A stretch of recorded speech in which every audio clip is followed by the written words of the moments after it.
ওয়াম্মা সাইলা পালা তানহার, প্রার্থীকে বৎসনা করিও না।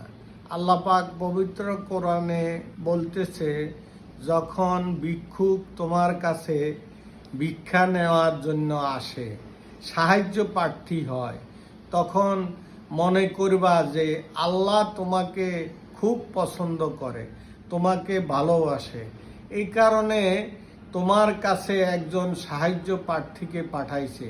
কারণ আল্লাহ যখন তার কোনো বান্দাকে পছন্দ করে, তখন ওই বান্দার কাছে একজন গরিব লোককে পাঠায়, তাকে সাহায্য তুমি করো। যদি সাহায্য করো তাহলে আল্লাহ দয়া পাবে।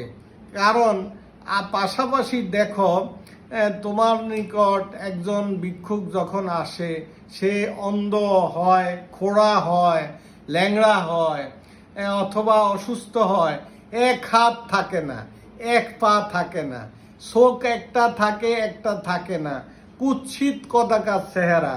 এই ভিক্ষুকগুলা আসে তোমার কাছে শুধু যে ভিক্ষা নেওয়ার জন্য তা নয়, আল্লাহ তোমাকে শিক্ষা দেওয়ার জন্য ওই ভিক্ষুককে তোমার নিকট পাঠায় আর বলে, হে আমার বান্দা, এই ভিক্ষুককে দেখে দেখে তুমি শিক্ষা নাও যে তোমাকে হাত পা সুস্থ রেখেছি আমি আল্লাহ, তোমার চোখগুলা ভালো রেখেছি, তোমার শরীর সুন্দর রেখেছি, তোমার চেহারা সুন্দর রেখেছি, তোমাকে কি সুন্দর হ্যান্ডসাম দেখা যায়, নায়কের মতো দেখা যায়।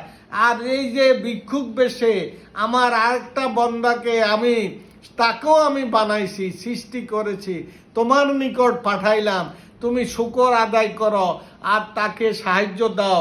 যে এই বলে একই মালিকের সৃষ্টি, ওই লোকটা ভিক্ষুক আর আমাকে মহাজন বানাইছে, আমাকে ধনী বানাইছে, আমাকে রাজা বানাইছে, আমাকে নেতা বানাইছে। অতএব এই শুকর আদায় করে তুমি সেজদায় পড়ে থাকো আল্লাহর কাছে, আর বলো, আল্লাহ আমাকে তুমি মাফ করে দাও। আল্লাহ আমি শুকর আদায় করলাম, আলহামদুলিল্লাহ, আলহামদুলিল্লাহ, আলহামদুলিল্লাহ।